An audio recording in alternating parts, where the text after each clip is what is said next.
नवजोत सिंह सिद्धू ने इस बात की जानकारी दी कि राहुल गांधी विदेश में गुप्त बैठक करने गए हैं। राहुल की गुप्त बैठक के बाद पीएम मोदी के खिलाफ पंजाब में बड़ी साजिश रची गई। उनके रूट की जानकारी लीक कर दी गई। उसके बाद जो सड़क चालू थी वहां माइक से लोगों की भीड़ जुटाई गई और पीएम मोदी के काफिले को रोका गया। यह सब पाकिस्तान की सीमा के करीब हुआ। सड़क मार्ग से फिरोजपुर की तरफ पीएम मोदी का काफिला पंजाब के डीजीपी के भरोसे के बाद रवाना हुआ था। लेकिन जब काफिले को रोका गया तो पंजाब पुलिस से संपर्क की कोशिशें नाकाम रहीं। इतना सब होना किसी बड़ी साजिश की तरफ इशारा करता है जो पीएम मोदी के खिलाफ रची गई। इतना ही नहीं, बठिंडा के पियारेना स्थित फ्लाईओवर पर जिस तरह से प्रधानमंत्री नरेंद्र मोदी के काफिले को 20 मिनट तक रोके रखा गया और उन्हें फिरोजपुर रैली को रद्द करके वापस लौटना पड़ा, उस पर बार बार मुख्यमंत्री चरणजीत सिंह चन्नी का बयान बदलना और डिप्टी सीएम का उनसे उलटकर बयान देना कांग्रेस के खिलाफ जनता के आक्रोश का नया कारण बना है। इससे पहले नवजोत सिंह सिद्धू ने बयान दिया कि राहुल गांधी गुप्त बैठक के लिए विदेश गए हैं। सिद्धू ने कहा कि लोगों को पता नहीं होता कि वो छुट्टियां मनाने विदेश गए हैं या फिर किसी गुप्त बैठकों में हिस्सा लेने। उन्होंने कहा था कि जब कोई और विदेश छुट्टियां मनाने जाता है तो कोई सवाल नहीं पूछता। साथ ही जोड़ा कि राहुल गांधी अपनी व्यक्तिगत राय रखने या कांग्रेस नेताओं के साथ गुप्त बैठक के लिए भी विदेश गए हुए हो सकते हैं। भाजपा के प्रवक्ता शहजाद पूनावाला ने सिद्धू के इस बयान पर प्रतिक्रिया देते हुए पूछा था कि क्या राहुल गांधी चीन के हैंडलर्स से मिलने विदेश गए हैं। उन्होंने राहुल गांधी के विदेश दौरे के कारणों का खुलासा करने के लिए कांग्रेस से कहा। सिद्धू के गुप्त मीटिंग वाले बयान के बाद राहुल गांधी के विदेश दौरे और प्रधानमंत्री नरेंद्र मोदी की सुरक्षा की चूक को जोड़कर देखा जा रहा है। पीएम मोदी के काफिले को रोकने में सियासी पार्टियों के पालतू कई संगठनों के लोग थे। रैली में जा रहे भाजपा कार्यकर्ताओं को जबरन रोका जा रहा था। ऐसे कई वीडियोस सामने आए हैं जिसमें भीड़ हटाने की बजाय पुलिस प्रदर्शनकारियों के साथ ही चाय की चुस्की ले रही है। ट्रॉली लगाकर फ्लाईओवर को जाम किया गया। प्रधानमंत्री की कार से 8 से 10 मीटर की दूर पर बैठे प्रदर्शनकारी उनकी कार तक भी पहुंच गए थे। हालात बिगड़ने की आशंका के चलते प्रधानमंत्री के सुरक्षा अधिकारियों ने वापस लौटने का फैसला किया। भाजपा नेताओं का कहना है कि 10 मिनट पहले तक वहां कोई जाम नहीं था, लेकिन पीएम के पहुंचते ही जानबूझकर सड़क को ब्लॉक करवाया गया। पीएम मोदी के काफिले को साजिश के तहत रोके जाने की घटना के बाद सियासी गतिविधियां काफी तेज हो गई हैं। केंद्रीय गृह मंत्री अमित शाह इस मामले में किसी को बख्शने के मूड में नहीं हैं और इस घटना के लिए जिम्मेदार हर एक व्यक्ति को सजा दिलवाने के लिए प्रतिबद्ध हैं। पीएम मोदी की सुरक्षा में हुई चूक के बाद पंजाब के सीएम चरणजीत सिंह चन्नी ने जिस हल्के फुल्के अंदाज में टिप्पणी की और उसके साथ कांग्रेस ने जिस तरह से मामले को सियासी रंग देने की कोशिश की, उससे पंजाब ही नहीं बल्कि पूरे देश में रोष है। कैप्टन अमरिंदर सिंह ने इसी वजह से प्रधानमंत्री नरेंद्र मोदी की सुरक्षा में चूक की घटना के बाद राज्य में राष्ट्रपति शासन लगाने की मांग की है। अमरिंदर सिंह ने कहा कि चरणजीत सिंह चन्नी के नेतृत्व वाली सरकार कानून व्यवस्था सुनिश्चित करने में पूरी तरह से विफल रही है। पंजाब के हुसैनीवाला के पास सड़क को प्रदर्शनकारियों ने ब्लॉक कर दिया, जिस वजह से प्रधानमंत्री का काफिला फंस गया, जिसके बाद वह रैली को संबोधित किए बिना ही लौट आए हैं। अमरिंदर सिंह ने कहा कि अगर हमें राज्य को सुरक्षित रखना है और यहां कानून व्यवस्था बनाए रखनी है तो मुझे लगता है कि राष्ट्रपति शासन लगाया जाना चाहिए। कैप्टन अमरिंदर सिंह ने भारतीय जनता पार्टी भाजपा के साथ गठबंधन किया है। इससे पहले इस मामले पर मध्य प्रदेश के मुख्यमंत्री शिवराज सिंह चौहान ने कांग्रेस और पंजाब सरकार को निशाने पर लेते हुए कहा कि देश की करोड़ों जनता का आशीर्वाद प्रधानमंत्री नरेंद्र मोदी जी के साथ है। भगवान को धन्यवाद है कि उनका जीवन सुरक्षित है, वरना कांग्रेस की सरकार और गांधी परिवार ने कोई कोर कसर नहीं छोड़ी थी। उनकी सुरक्षा के साथ खिलवाड़ किया गया। वह इस देश में पहले कभी नहीं हुआ। प्रधानमंत्री की सुरक्षा की जवाबदारी राज्य सरकार की थी। यह प्रधानमंत्री की जिंदगी से खिलवाड़ नहीं है, ये तो राष्ट्र की सुरक्षा के साथ खिलवाड़ है। क्या कांग्रेस की सरकार और गांधी परिवार नफरत से इतना भर गया कि प्रधानमंत्री की सुरक्षा से ही खेल किया जाने लगा? यह आपराधिक षड्यंत्र है और देश की जनता इसके लिए कभी कांग्रेस को माफ नहीं करेगी। इसके पहले गृह मंत्रालय ने कहा कि प्रधानमंत्री के कार्यक्रम और यात्रा की योजना के बारे में पंजाब सरकार को पहले ही बता दिया गया था। प्रक्रिया के अनुसार उन्हें रसद, सुरक्षा के साथ साथ आकस्मिक योजना तैयार रखने के लिए आवश्यक व्यवस्था करनी थी। इसने कहा, साथ ही आकस्मिक योजना के मद्देनजर पंजाब सरकार को सड़क मार्ग से किसी भी मूवमेंट को सुरक्षित करने और बंद करने के लिए अतिरिक्त सुरक्षा व्यवस्था करनी थी, लेकिन ऐसा नहीं हुआ। पीएम मोदी की सुरक्षा के साथ हुए खिलवाड़ और उसके बाद गृह मंत्री अमित शाह के तेवरों से हड़कंप मच गया है। कांग्रेस के इशारे पर सड़क जाम करके बैठे लोगों को अब खतरा दिखने लगा तो वे सामने आकर गिड़गिड़ाने लगे। बीकेयू क्रांतिकारी के प्रमुख सुरजीत सिंह फूल ने कहा कि दोपहर के करीब 2 बज गए, हमें पता चला कि पीएम बठिंडा से सड़क मार्ग से आ रहे हैं। रैली के पास एक बड़ा हेलीपैड था। ऐसे में जब पुलिस ने कहा कि वह सड़क मार्ग से आ रहे हैं तो हमने सोचा कि पुलिस झूठ बोल रही है, इसलिए हमने रास्ता साफ नहीं किया। हमने कहा कि आप झूठ बोल रहे हैं।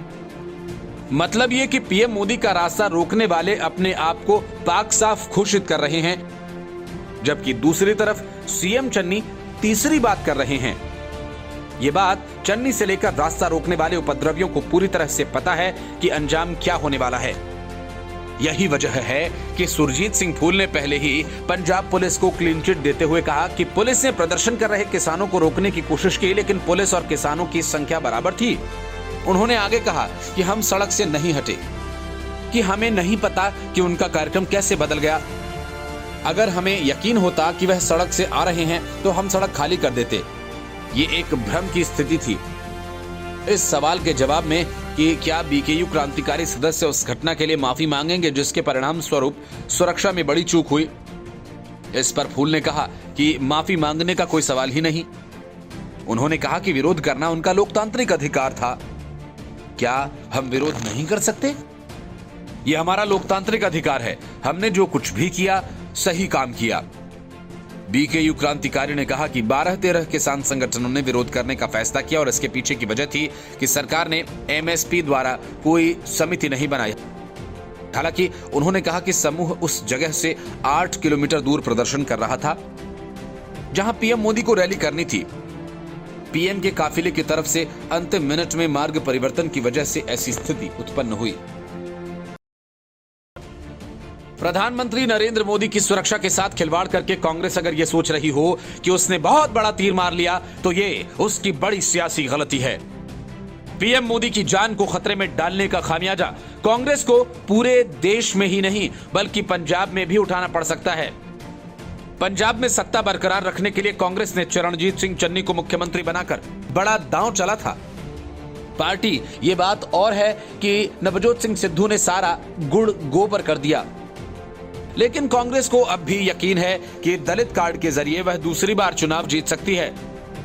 पर प्रदेश कांग्रेस अध्यक्ष नवजोत सिंह सिद्धू के गैर जिम्मेदाराना बयान और पहले की तरह सरकार और कांग्रेस संगठन में हिंदू नेताओं को तरजीह नहीं मिलने से इस तबके में नाराजगी है।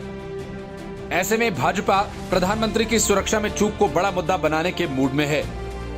ऐसे में कांग्रेस की मुश्किल बढ़ सकती है, क्योंकि पंजाब के करीब 38% हिंदू मतदाता पहले ही खुद को सियासत में अलग थलग महसूस कर रहे हैं।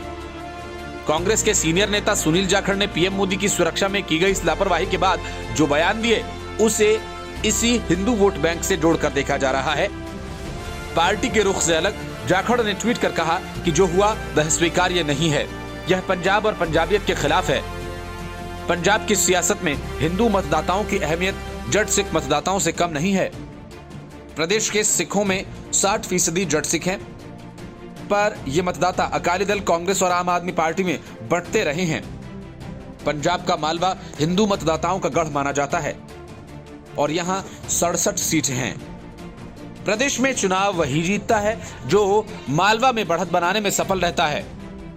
प्रदेश कांग्रेस के एक वरिष्ठ नेता ने कहा कि यह बेहद अफसोसनाक है कि प्रधानमंत्री को रैली तक पहुंचने के लिए सुरक्षित मार्ग दिया जाना चाहिए था। चुनाव से पहले चन्नी सरकार की यह बड़ी लापरवाही है। इसका सियासी नुकसान हो सकता है, क्योंकि पंजाब में सत्ता बरकरार रखने के लिए शहरी या हिंदू मतदाता कांग्रेस के लिए बेहद अहम है। उनके मुताबिक 2017 के चुनाव में 10% हिंदू मतदाता अकाली भाजपा गठबंधन से छिटक गए थे, इसलिए चुनाव परिणाम बदल गए। क्योंकि इन चुनावों में आम आदमी पार्टी ने करीब 30% जट सिख मतदाता कांग्रेस से छीन लिए थे। ऐसे में ये वोट नहीं मिलते तो कांग्रेस के लिए पंजाब में सरकार बनाना आसान नहीं होगा। पंजाब के फिरोजपुर में प्रधानमंत्री नरेंद्र मोदी की सुरक्षा में बरती गई लापरवाही को लेकर कांग्रेस दो फाड़ हो चुकी है। एक तरफ चन्नी सहित वे नेता हैं जो ये कहते फिर रहे हैं कि पीएम की सुरक्षा में कोई लापरवाही नहीं हुई, लेकिन कांग्रेस के कई विधायक और मंत्री इस मामले में डीजीपी के खिलाफ कार्रवाई की मांग कर रहे हैं और पूरे मामले को लेकर कैबिनेट मीटिंग बुलाने की बात कर रहे हैं। सबसे पहले पूर्व प्रदेश प्रधान और कैंपेन कमेटी के चेयरमैन सुनील जाखड़ ने इस पर सवाल उठाए। उसके बाद पंजाब सरकार में मंत्री राणा गुरजीत ने चरणजीत चन्नी से कैबिनेट मीटिंग बुलाने की मांग कर डाली। इतना ही नहीं, फिरोजपुर से विधायक परमिंदर पिंकी ने इसके लिए डीजीपी को जिम्मेदार ठहराया। दूसरी तरफ बीजेपी प्रदेश अध्यक्ष अश्विनी शर्मा के नेतृत्व में भाजपा नेताओं का एक प्रतिनिधिमंडल राज्यपाल बनवारीलाल पुरोहित से मिलने राजभवन गया। इसके बाद शर्मा ने कहा कि पीएम नरेंद्र मोदी की सुरक्षा में चूक कांग्रेस का प्रायोजित षड्यंत्र था। उन्होंने गवर्नर से मिलकर गृह मंत्री और डीजीपी को बर्खास्त किए जाने की मांग की। पीएम के स्वागत के लिए सीएम और 2 डिप्टी सीएम नहीं आए, वित्त मंत्री मनप्रीत बादल आए, लेकिन पीएम के काफिले में साथ नहीं गए और इसके अलावा चीफ सेक्रेटरी और डीजीपी भी पीएम के काफिले में नहीं थे।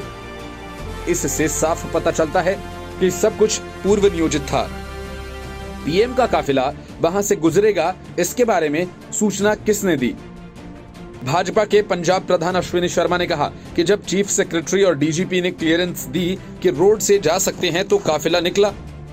उन्होंने कहा कि पीएम के आने से एक दिन पहले मॉक ड्रिल की गई होगी।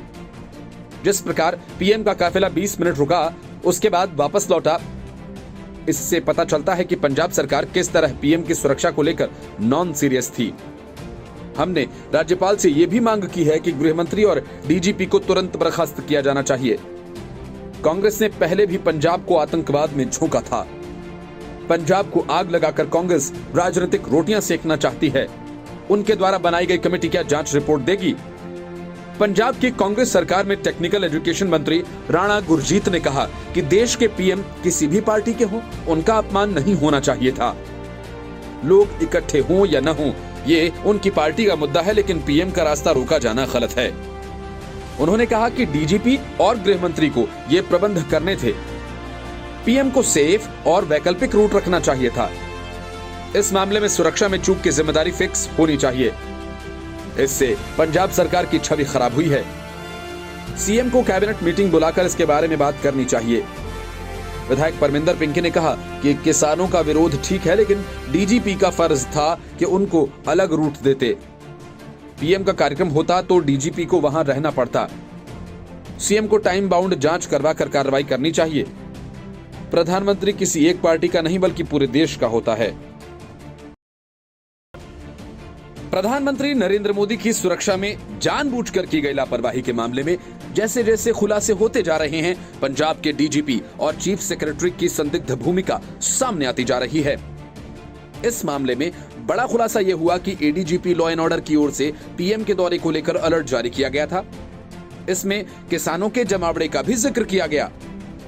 एडीजीपी लॉ एंड ऑर्डर ने किसानों के मूवमेंट, रोड ब्लॉकेज को लेकर अल्टरनेटिव ट्रैफिक अरेंजमेंट करने के लिए भी कहा था। एडीजीपी की ओर से पुलिस विभाग को जरूरत के हिसाब से ट्रैफिक का बंदोबस्त करने के लिए कहा गया था। इसके अलावा एसएसपी को खुद मुआयना करने का लिखित निर्देश दिया गया था। इसके साथ ही भारी पुलिस बल तैनात करने के लिए कहा गया था ताकि कहीं प्रदर्शनकारी सड़क ब्लॉक करते तो उसे खुलवाया जा सके। इन सब के बावजूद प्रधानमंत्री की सुरक्षा में चूक का मामला सामने आया। एडीजीपी लॉ एंड ऑर्डर की ओर से जारी ऑर्डर में कहा गया था कि पीएम मोदी की 5 जनवरी को फिरोजपुर में रैली होनी है। ऐसे में फिरोजपुर में पब्लिक ट्रैफिक और बड़ी संख्या में वीवीआईपी मूवमेंट रहेगा। ऐसे में सुरक्षा के सभी इंतजाम किए जाएं, सिक्योरिटी, ट्रैफिक रूल्स और रूट्स अरेंजमेंट्स किए जाएं। साथ ही सभी अहम बिंदुओं पर फोर्स की तैनाती की जाए। इसके अलावा किसानों के प्रदर्शन पर नजर रखी जाए। फिरोजपुर जिले में न आने दिया जाए ताकि ये रैली में परेशानी पैदा न कर सकें। किसी धरने या रोड ब्लॉकेज की स्थिति में जरूरी ट्रैफिक अरेंजमेंट्स पहले से किए जाएं। एसएसपी खुद जाकर रूट का मुआयना करें। पीएम मोदी के पंजाब दौरे पर जाने के बाद वहां सड़क के रास्ते हुसैनीवाला जाते वक्त कुछ प्रदर्शनकारियों ने रास्ते को रोक लिया था। इसके बाद पीएम मोदी का काफिला यहां पर करीब 15 से 20 मिनट तक रुका रहा और इसके बाद पीएम मोदी की सुरक्षा में इसे बड़ी चूक बताते हुए गृह मंत्रालय ने पंजाब सरकार से इस पर रिपोर्ट मांगी है। पीएम मोदी की सुरक्षा में चूक होने पर पंजाब पुलिस के डीजीपी और चीफ सेक्रेटरी की भूमिका पर सवाल उठ रहे हैं। गृह मंत्रालय ने बताया कि पीएम मोदी सुबह बठिंडा एयरपोर्ट पर उतरे। उन्हें हेलीकॉप्टर से हुसैनीवाला में राष्ट्रीय शहीद स्मारक पहुंचना था। मौसम खराब होने से एयरपोर्ट पर पीएम ने 20 मिनट इंतजार किया। बाद में सड़क के रास्ते जाने का फैसला लिया गया। गृह मंत्रालय के मुताबिक पंजाब पुलिस की डीजीपी ने रूट को ग्रीन सिग्नल दिया था। उसके बाद ही पीएम मोदी का काफिला सड़क के रास्ते रवाना हुआ। कांग्रेस नेता मनीष तिवारी ने कहा कि पीएम की सुरक्षा में चूक के मामले की हाईकोर्ट के पदेन जज से जांच कराई जानी चाहिए और जहां भी भूल और कमी हुई उसकी पहचान करते हुए दोषियों के खिलाफ कार्रवाई की जानी चाहिए। उन्होंने कहा कि प्रधानमंत्री की सुरक्षा चूक मामले को राजनीतिक फुटबॉल बनाना न ही उनके पद को और न ही उस संस्था को गरिमा देता है।